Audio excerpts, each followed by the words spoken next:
Bíblia comigo no livro de Lucas, capítulo de número 8, livro de Lucas, capítulo de número 8, do verso 38 ao verso 56.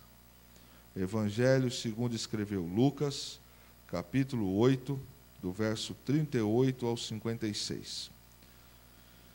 Diz assim o texto: o homem de quem haviam saído os demônios suplicava-lhe que o deixasse ir com ele.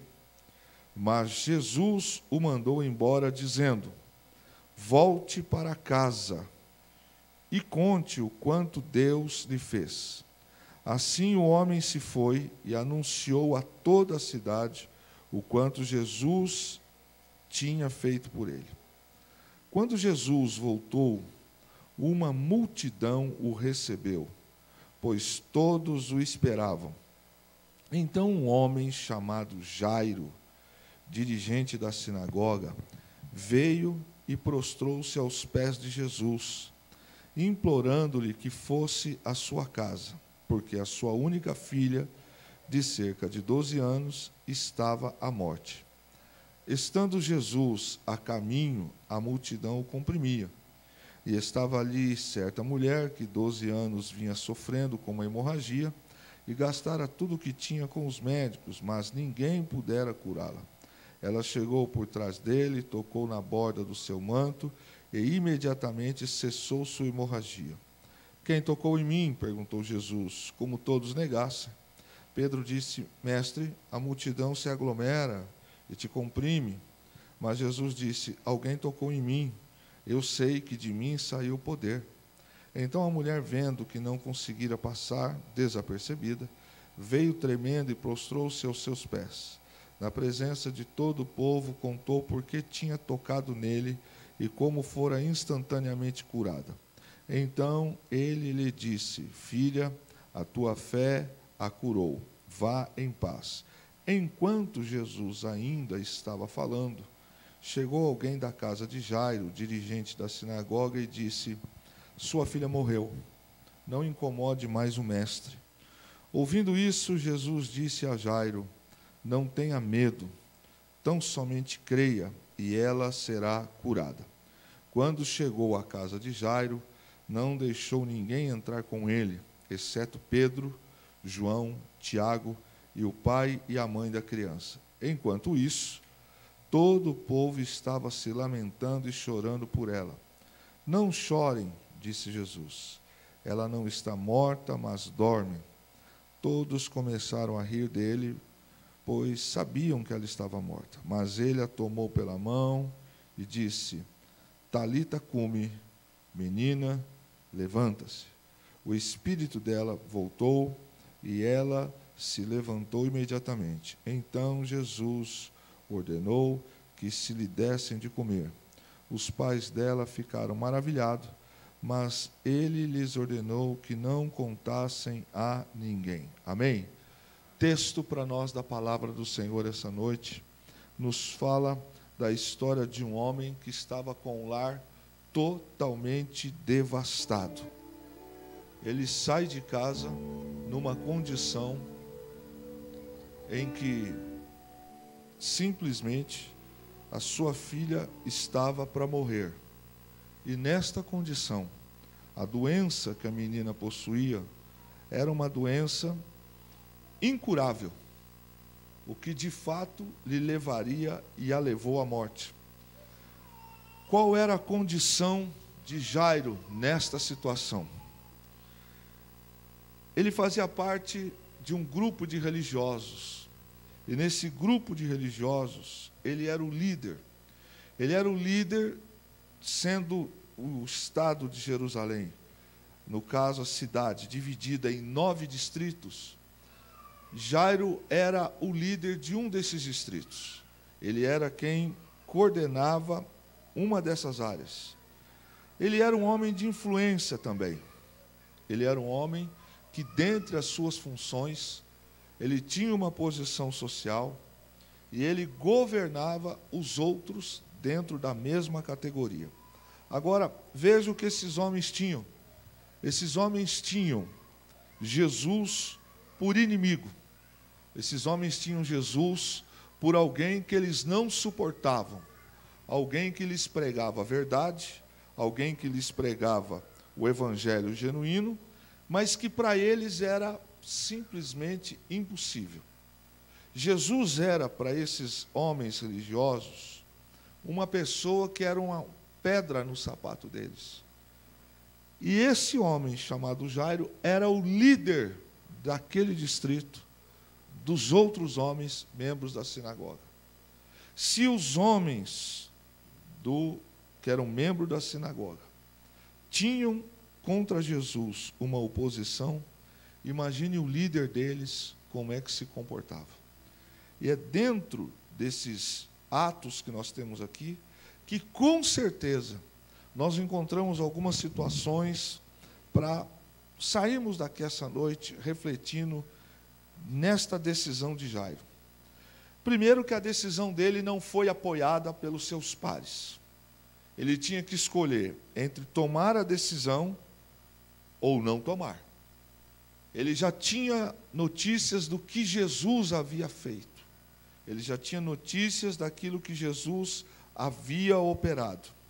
Mas, com certeza, eles não aprovariam a decisão de Jesus. E o que Jesus falou na sinagoga nos últimos dias, o que Jesus tratou na sinagoga nos últimos dias, provocou a ira dos membros da sinagoga. Agora pense comigo, Jairo tem que tomar uma decisão, e esta decisão pode implicar na decisão que ele, com certeza, colocará tudo a perder em relação à sua vida. Mas ele tem uma filha, e essa filha está para morrer. E Jairo, então, tem que tomar uma decisão. Entre a decisão de perder os amigos ou a decisão de procurar Jesus. São aquelas decisões que ninguém pode tomar pela gente. Só nós podemos tomar. Existem coisas que, por mais que nós entendamos as suas dificuldades, cabe a nós tomar essa decisão. Se ele vai até Jesus, a notícia ia correr. E a informação que chegasse ia colocar o seu nome em descrédito em relação às ações da sinagoga. Mas Jairo toma a decisão, porque a filha está para morrer. Quando Jairo toma a decisão de ir até Jesus, ele encontra alguns obstáculos. Esses obstáculos que nós encontramos na Bíblia, primeiro, tem uma grande multidão que o impede de encontrar-se com Jesus. Mas ele se esforça, ele vai atrás, ele enfrenta a multidão, todos conhecem Jairo, sabem quem é Jairo e vão até Jairo. Sabendo que ele é um líder, nesse momento as coisas podem se complicar um pouco mais. Jairo se desvia deles e continua indo pela multidão até que ele chega em Jesus. Alguns estudiosos dizem que aproximadamente as multidões que acompanhavam Jesus giravam quase que em torno de 18 a 20 mil pessoas, de tamanhos milagres e feitos que Jesus operava. Entre ele ir lá, ele tem mais um obstáculo. Ele fala com Jesus. Ele pede para Jesus, quando ele consegue se aproximar, ele pede para Jesus e diz: olha, minha filha está doente, ela tem 12 anos de idade e ela está para morrer. Vá até minha casa comigo. Jesus diz: eu vou com você. Só que no meio do caminho, surge uma outra pessoa que também, por 12 anos de luta. Interessante é que a filha de Jairo tem 12 anos e aquela mulher sofria por 12 anos de uma enfermidade. A família de Jairo tem recursos e aquela mulher do fluxo de sangue gastou tudo o que ela tinha para gastar com a sua cura e a cura não veio. Assim que Jairo enfrenta a multidão, ele enfrenta a sua consciência de ir até Jesus, surge esta mulher que toca em Jesus, e Jesus para. E aí Jairo está ansioso para que Jesus vá até lá. Só que Jesus fala, alguém tocou, e para a caminhada, e ninguém fala nada, e o tempo passa. Aí Jesus aperta e diz, eu sei. Pedro tenta dizer para ele, Senhor, a multidão é grande. Ele fala, não, não é isso. Alguém tocou em mim com fé, porque eu senti que saiu de mim virtude. É tão interessante, porque estar perto de Jesus, andar onde Jesus está, e não tocar em Jesus é muito diferente. É muito diferente estar na reunião que Jesus está e não tocar em Jesus. Eu posso até estar perto, mas algumas pessoas não o tocam, porque eles estão perto, mas ao mesmo tempo a sua fé é uma fé não suficiente. Qual é a fé suficiente? A fé que toca. Não dá para mensurar o tamanho da fé, mas aqui a Bíblia diz que esta mulher tomou uma decisão, e esta decisão fez com que Jesus parasse. Mas tem alguém que está com uma parente para morrer. O terceiro obstáculo de Jairo chegou.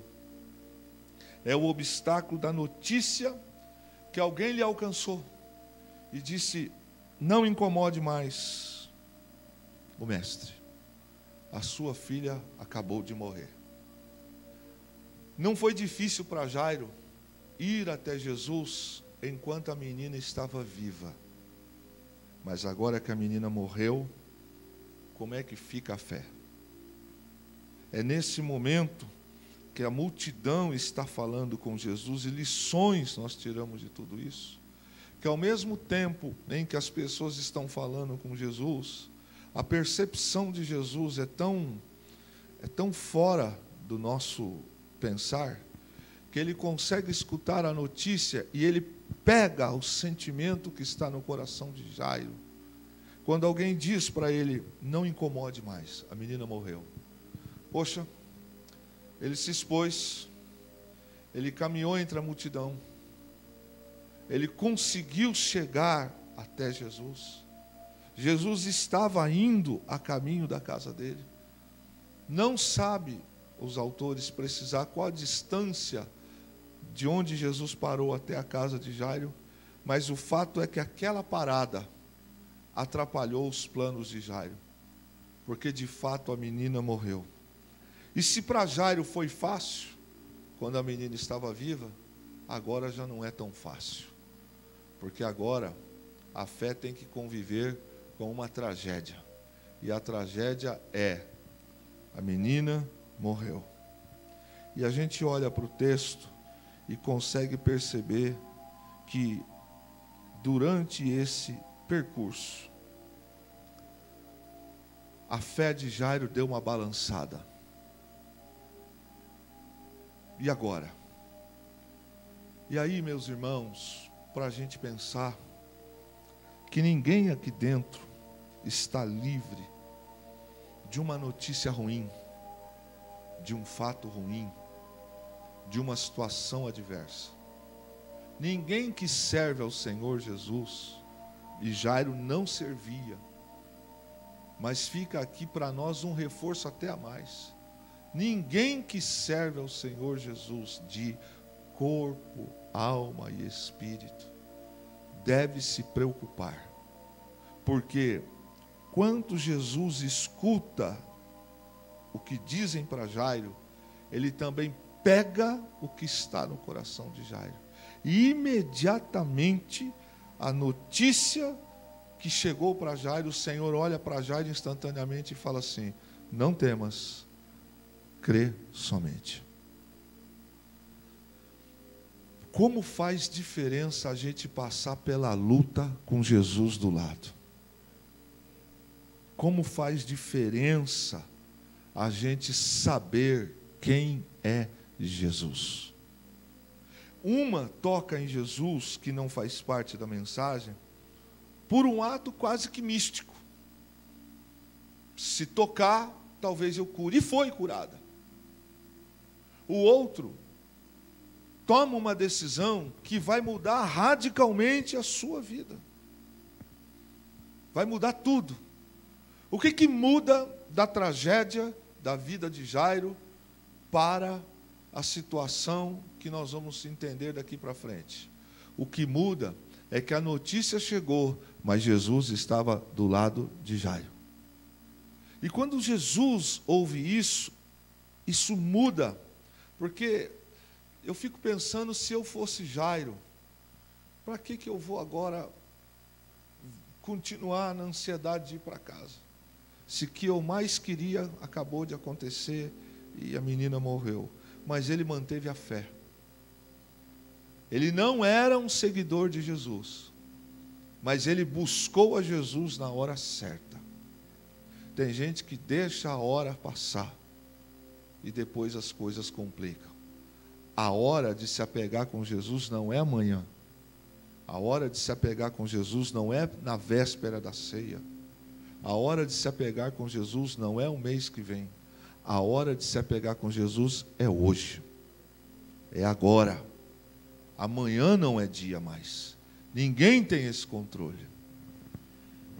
Quando a gente olha para o texto, e é aí que eu quero falar com os irmãos para esta noite, que apesar de tudo que é de ruim ter acontecido, tudo que Jairo precisou, deu tudo errado, Jesus dá uma palavra para ele dizendo: só creia, crê somente.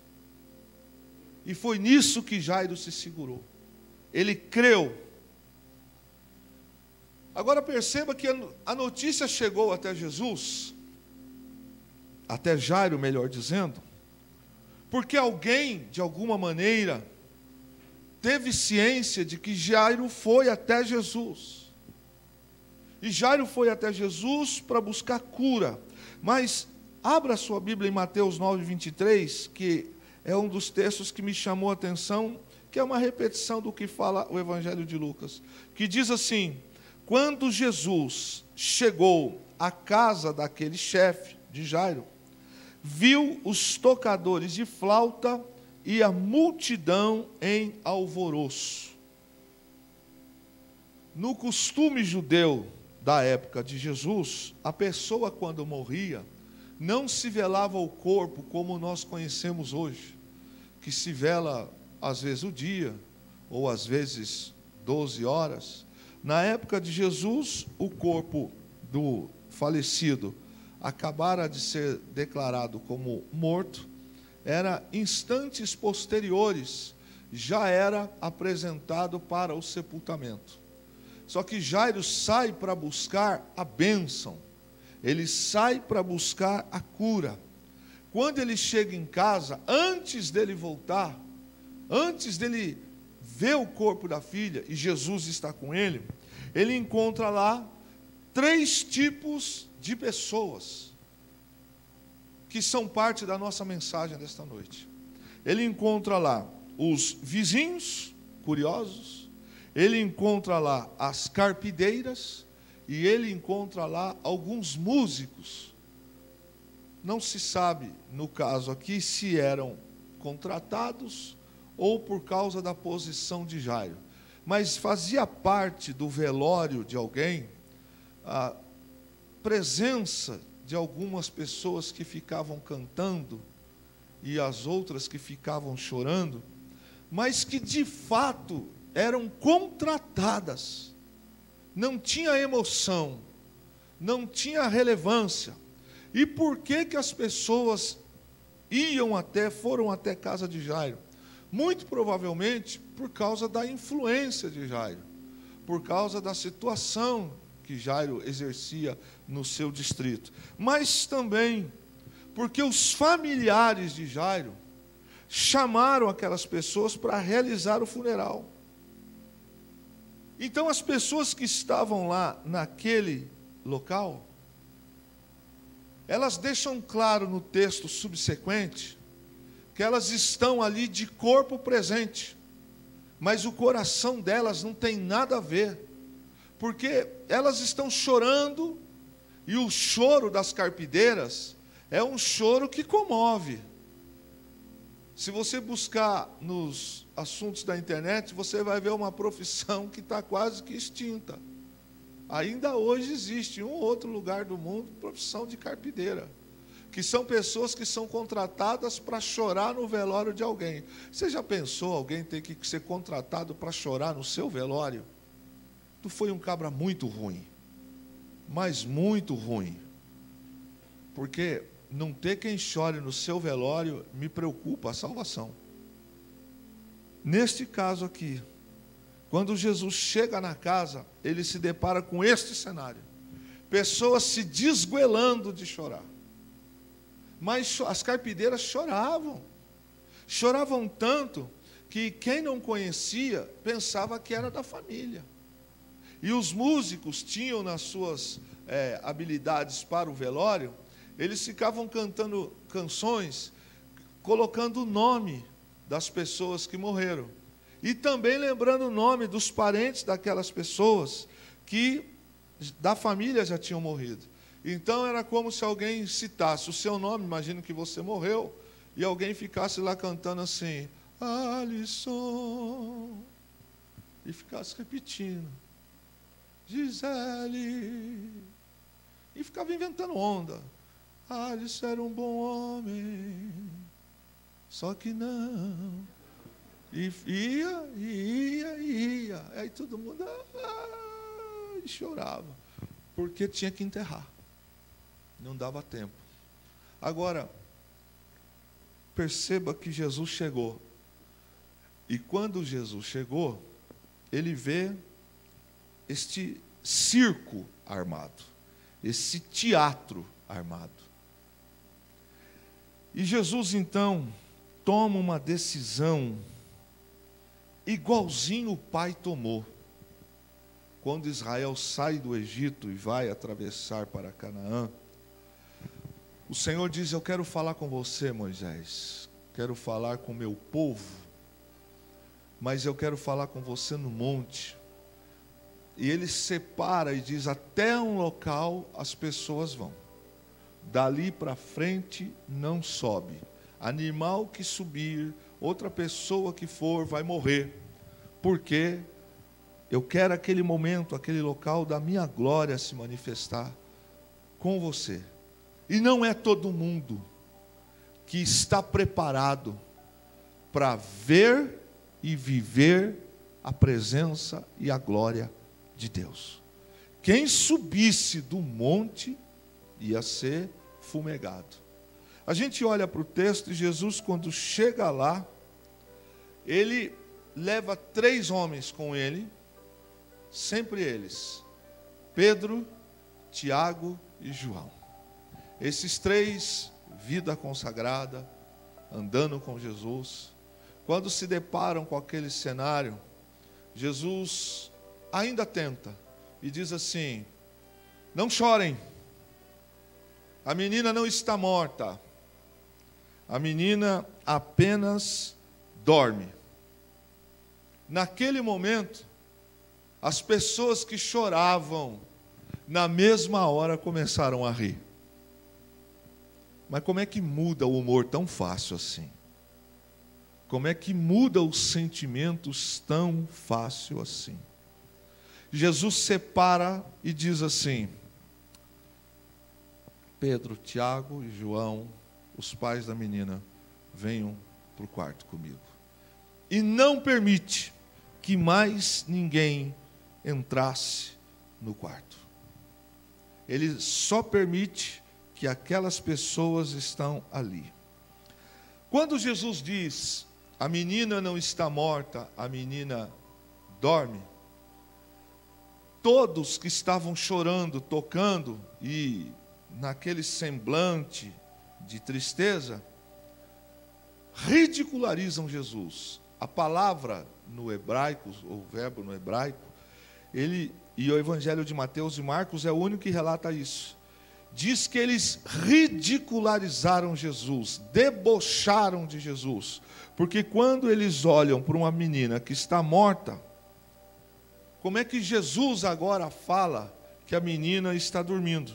E a gente olha naquela situação e a gente percebe o quê? que há falta de sinceridade nas pessoas que estão chorando. Elas estavam chorando por negócios, estavam chorando por interesses, estavam chorando talvez para que Jairo lá na frente, ele tomasse aqui uma ideia de lembrar-se dessas pessoas e dizer assim: com o dia do meu luto, essas pessoas estavam lá. No dia da minha tristeza, essas pessoas estavam lá. E no mesmo instante que a gente vê que essas pessoas estão se lamentando por Jairo, elas conseguem mudar do choro para o sorriso. Então, para aí, o choro não era verdadeiro, os sentimentos não eram verdadeiros, eram tudo falsidade. Estavam perto de Jairo, mas estavam perto fisicamente. Por que estavam perto? A gente tira as conclusões. Mas o fato é que esta ação ficou claro, que ninguém que está chorando por alguém que morre, consegue ao mesmo tempo fazer piada, consegue ao mesmo tempo ridicularizar. E Jesus marca aquele momento. Ele marca aquela situação e não permite que quem não tenha fé veja um milagre. Vai prestando atenção. Só entra para o quarto para ver milagre pessoas que tenham fé. Ninguém vai ver glória se não tiver fé.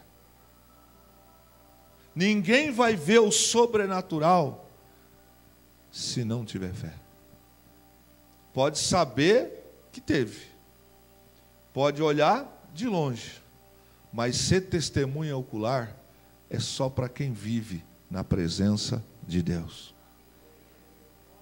Aquela multidão, aquelas pessoas que estavam ali, elas perderam uma chance de presenciar um milagre da ressurreição. Porque nelas não havia nem fé e nem sinceridade. A pergunta, talvez para todos nós, o que elas estavam fazendo ali naquele local? Elas estavam ali para ter vantagem financeira, de status e por curiosidade e até por comodidade. Jesus separa. Vem vocês 5. 3 discípulos, pai e mãe e ele. Ele marca o local. Tem coisas que Deus vai fazer pela gente, que vai fazer só pela gente. Tem coisas que Deus fará para uns e não fará para outros. Ele conhece, ele sabe. Lembra-se daquela mulher que tinha fluxo de sangue? 20.000 pessoas é um número suficiente para fazer bastante empurra-purra. Então, muito naturalmente, as pessoas se aproximavam de Jesus.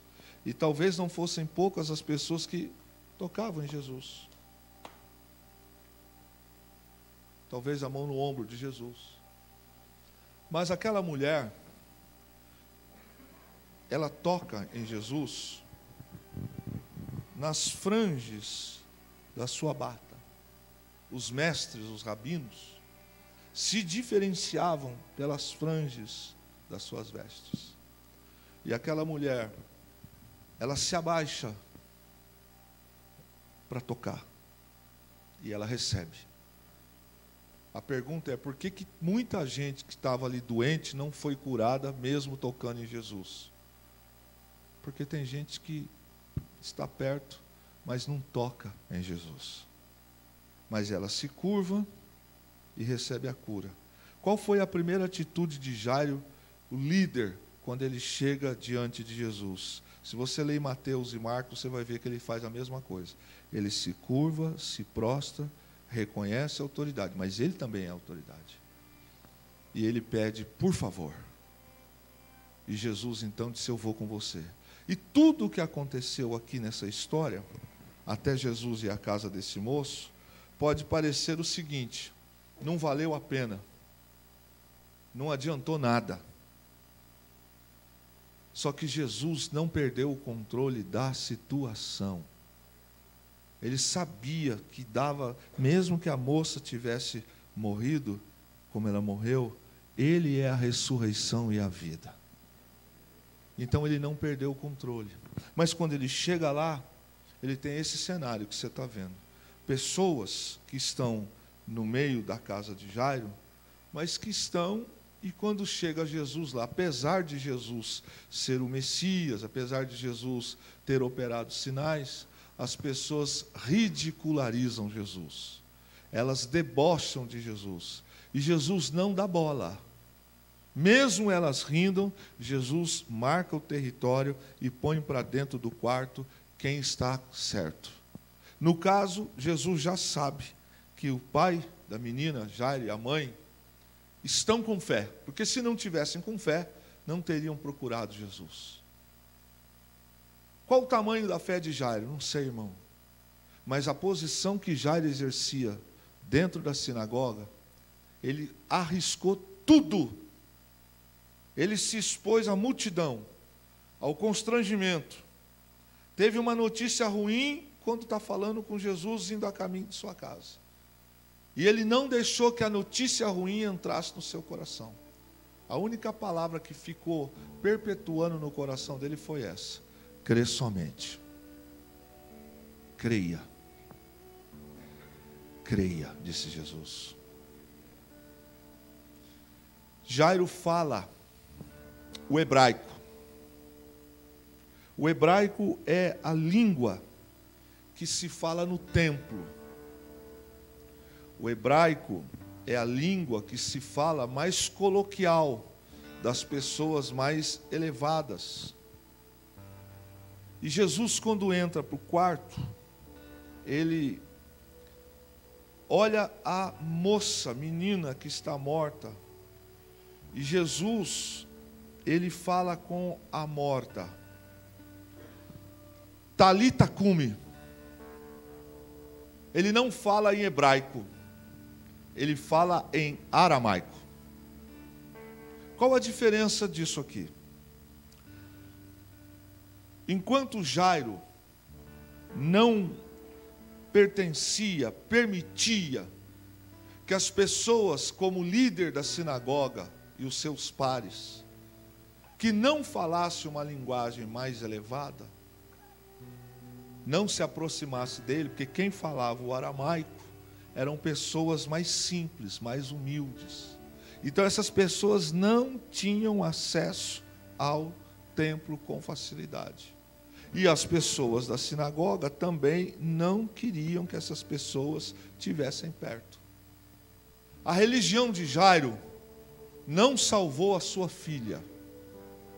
As formas e pomposidades de Jairo, quando a filha está morta, ele tem que aprender uma lição. E a lição é que quando Jesus entra no quarto daquela menina lá, Jesus não fala a linguagem do templo. Jesus fala a linguagem do simples. Jesus fala o dialeto das pessoas humildes. Jesus fala na linguagem que as pessoas vão entender. E Jesus usa exatamente um linguajar com essas pessoas que estão conscientes. E quando Jesus fala com a defunta, no dialeto aramaico, é lógico que a defunta não estava ouvindo Jesus. Mas Jesus tem autoridade sobre a morte. E Jesus está dando uma lição em Jairo. Ele ensina que com Jesus as coisas não são complicadas. Com Jesus as coisas são simples. A lição de falar em aramaico com aquela situação, ele mostra para Jairo: enquanto você usa esse linguajar lá, enquanto vocês se comportam dessa maneira lá, as coisas com Deus são diferentes. Quando ele fala Talita cumi, ele está dizendo numa linguagem que a menina que morava ali também, a filha dele, também entendia. Mas ela está morta.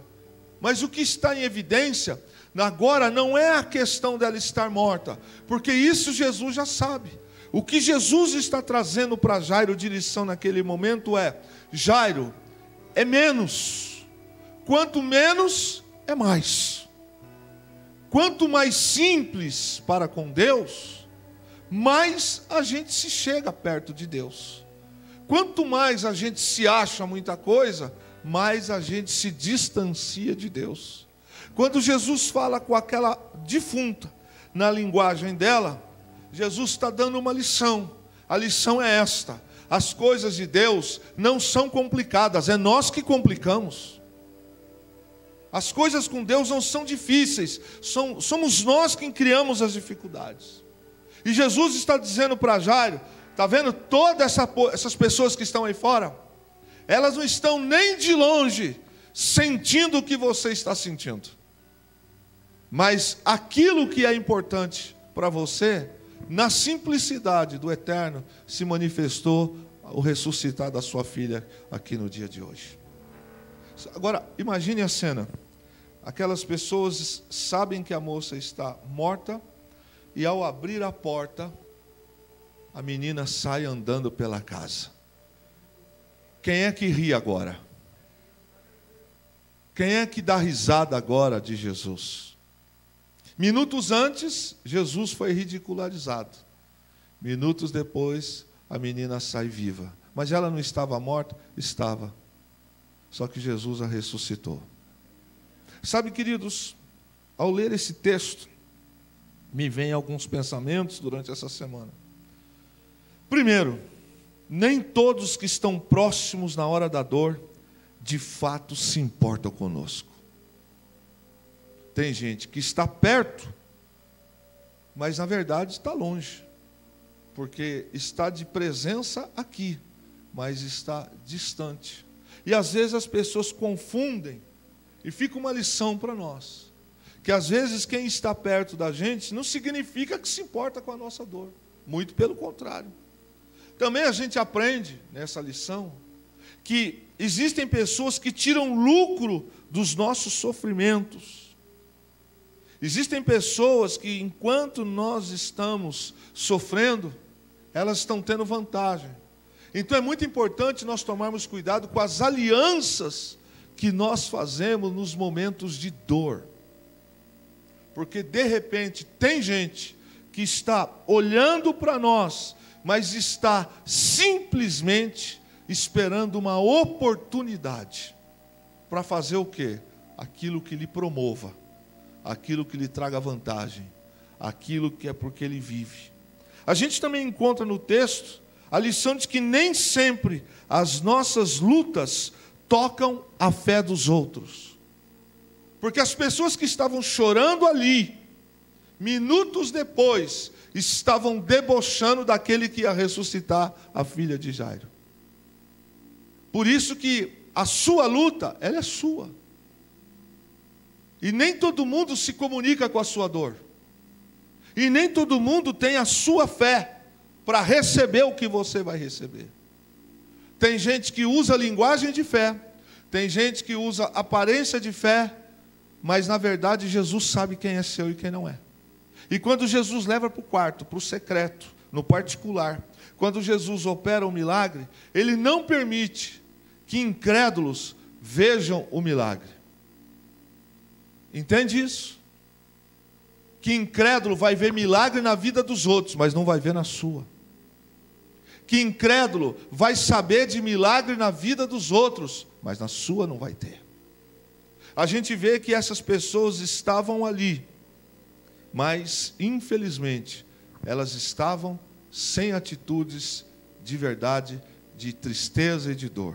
Tem gente que não pode testemunhar milagre, porque ela é incrédula.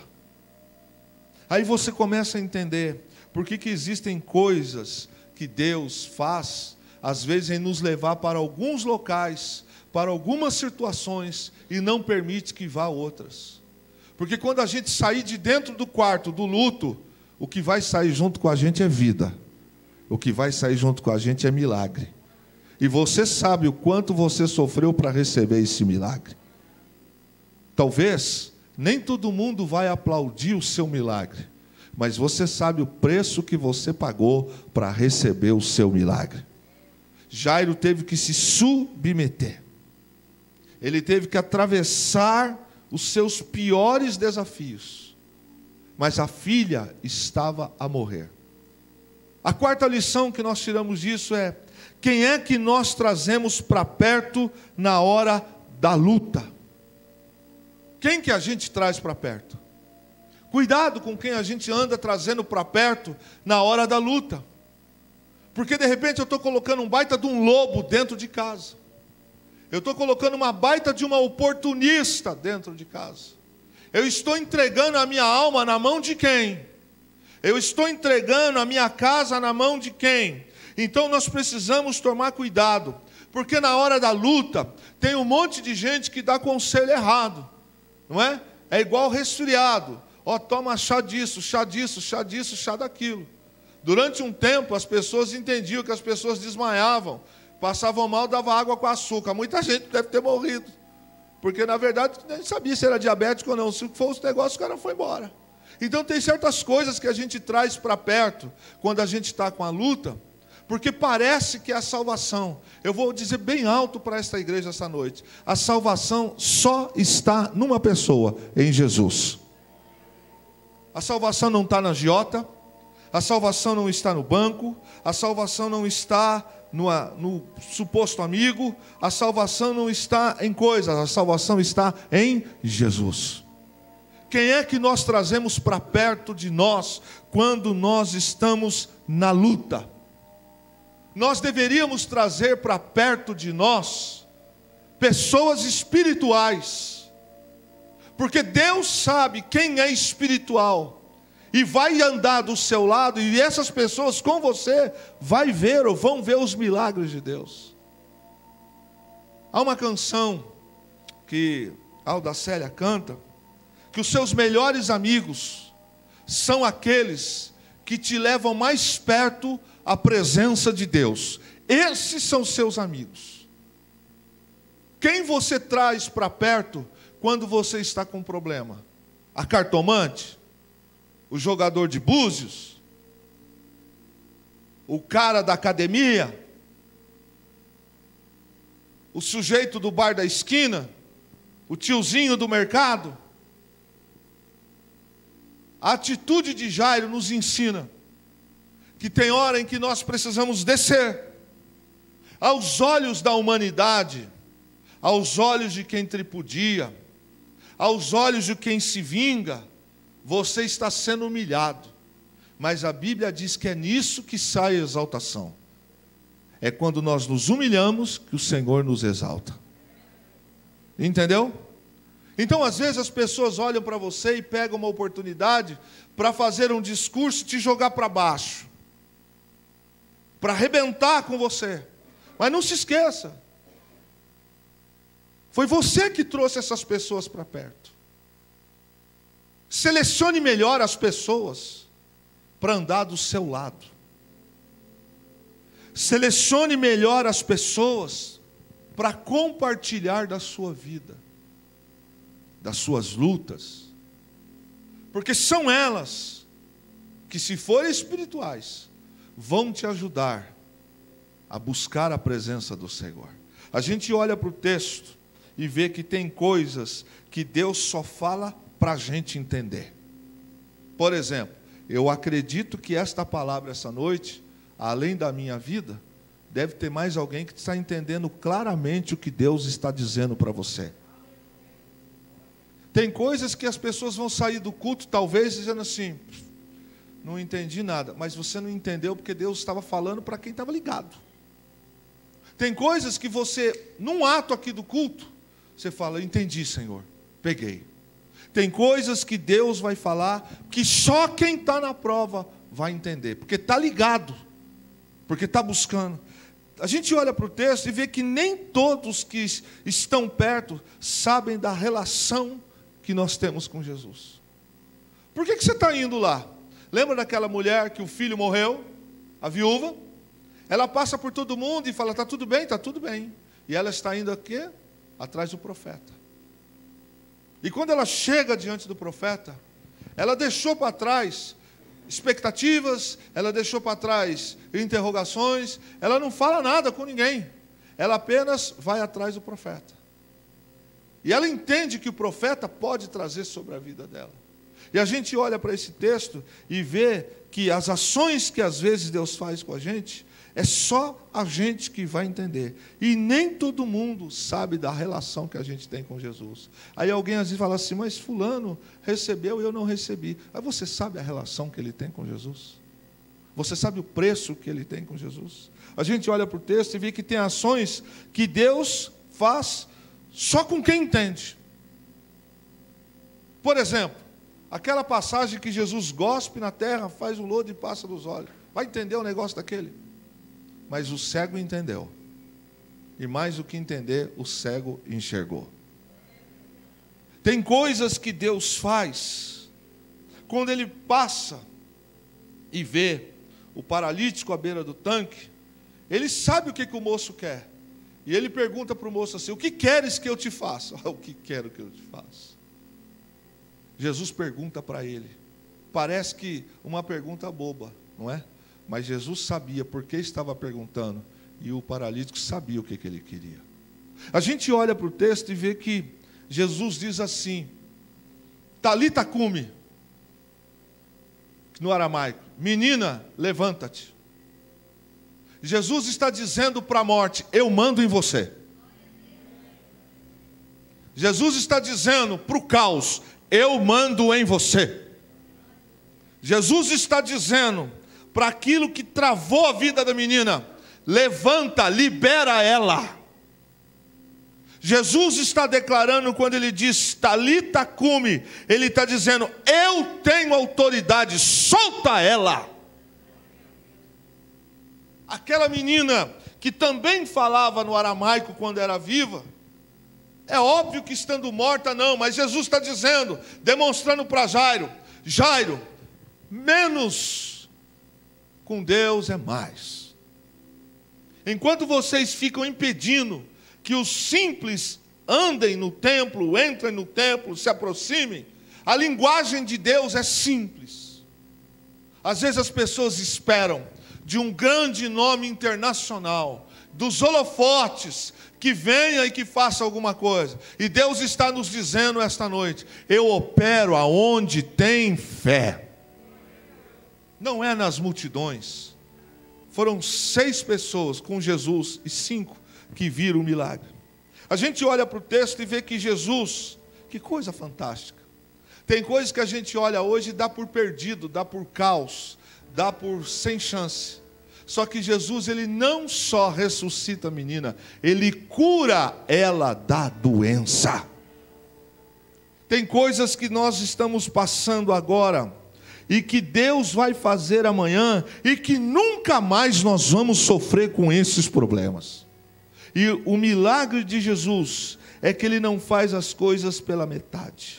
Há coisas que Deus faz hoje, e que amanhã a gente vai saber o porquê. E nós olhamos e vemos que é possível fazer parte da multidão sem nunca receber bênção alguma, apenas por estar perto de Jesus. Isso é triste. É a maior tristeza. É ter Jesus perto. Estar num culto onde o seu espírito está. Estou pregando desse Cristo agora. Aonde ele diz que se tiver 2 ou 3 pessoas reunidas no seu nome, ele aí está. Então ele está aqui segundo a sua palavra. Mas mais interessante do que é ele estar, é saber que apesar dele estar aqui e saber que alguns estão aqui, talvez alguns estão na multidão, mas não estão conseguindo tocá-lo, porque a cabeça está no banco amanhã, a cabeça está em algumas coisas, está nisso, está naquilo. E a gente aprende com esse texto que Jesus, ele sabe quem é seu. Que uma coisa é apertar Jesus, a outra coisa é tocar em Jesus. Eu olho para o texto, irmãos, e vejo que o que para nós é morte, para Jesus pode ser um simples sono. Você não entendeu. Tem coisas que a gente dá hoje por perdido, por desgraça, por morte. Mas para Jesus é apenas um sono, ele vai despertar. Talvez você entrou aqui esta noite ou este ano com um baita de um problema e que não tem saída, e não tem mesmo, para nós. Mas a palavra do Senhor essa noite é: Talita cumi. Sabe o que significa isto? Essa palavra no hebraico, levanta-se, cumi, ela tem o significado, na sua etimologia da palavra, de cordeirinha, de filha. E o que Jesus está dizendo no aramaico é: filha, levanta. É carinho, é afeto, é autoridade.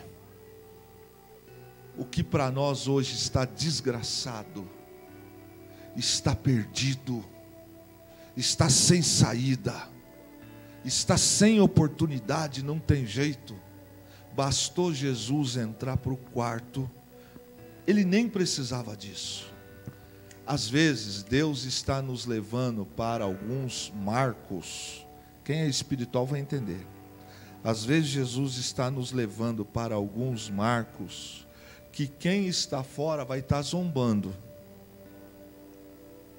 Olha lá o que está fazendo. Mas na verdade Jesus está separando, porque quando o monte começar a fumegar,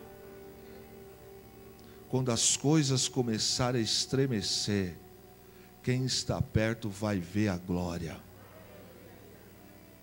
E quem não está perto vai ficar sabendo. Aconteceu? Sim. Você vai poder bater no peito e dizer: eu estava lá. Aconteceu comigo. Aconteceu na minha família. Aconteceu no meu casamento. Aconteceu na minha saúde. Aconteceu no meu emprego.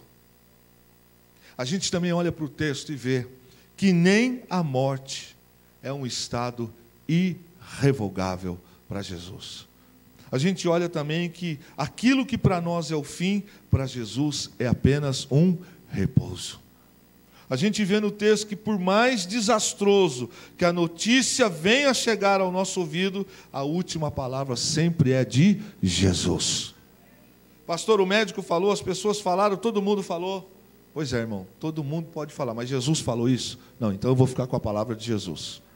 A gente olha para o texto, e que quando disseram para Jesus que a menina estava morta, Jesus, estando ali, Jairo teve que escolher. Escolhe o que as pessoas falaram ou escolhe o que Jesus disse? A palavra de Jesus foi essa: crê somente. E a palavra das pessoas é: não incomode mais, porque a menina já morreu. E Jairo preferiu ouvir Jesus. O texto se encerra demonstrando, no capítulo que lemos do Evangelho de Lucas, 3 coisas interessantes para você ler na sua casa. Primeiro, Jesus tem autoridade sobre os demônios, com ele expulsa o demônio do menino de Gadara. Ele atravessa, vai para o outro lado e tem uma mulher que vai morrer porque ela está doente. Ele tem autoridade também sobre a doença. E ele ainda não termina o dia, e ele ressuscita uma menina que estava morta. Eu quero fechar com você. Jesus tem autoridade sobre os demônios, Jesus tem autoridade sobre a enfermidade, e Jesus tem autoridade sobre a morte. O que a gente precisa fazer nessa vida é tomar cuidado com as carpideiras. Quem entendeu? Tome cuidado com as carpideiras, porque é gente que não está preparado para ver o seu milagre. Mas é gente que na sua luta, na sua tragédia, na sua provação, na sua tentação, estão apenas ali para ver, mas não estão nem um momento preocupados com você. Olha para o texto e você vai ver que na mesma hora que eles choravam, eles riam e zombaram de Jesus. A pergunta é: quem ri agora? Porque Jesus sai da casa e diz assim: não falem nada para ninguém. Só que a notícia correu. Jesus disse para os pais da menina, e Jesus é fantástico, porque a menina tinha morrido, ele falou assim, olha como Jesus é o médico dos médicos. A menina ressuscita, ele fala assim, dá alguma coisa para comer para ela, que ela precisa ficar forte. Tudo que Jesus faz é lindo. Tudo que Jesus faz tem propósito. Você só precisa tomar cuidado com as carpideiras. Porque essas pessoas, elas não têm fé. Elas têm interesse. Até para dizer, eu não falei? Eu não disse? O milagre aconteceu. Porque Jesus viu em Jairo, Aguinaldo, um coração de alguém que cria. Fique em pé, em nome de Jesus. Diga para o teu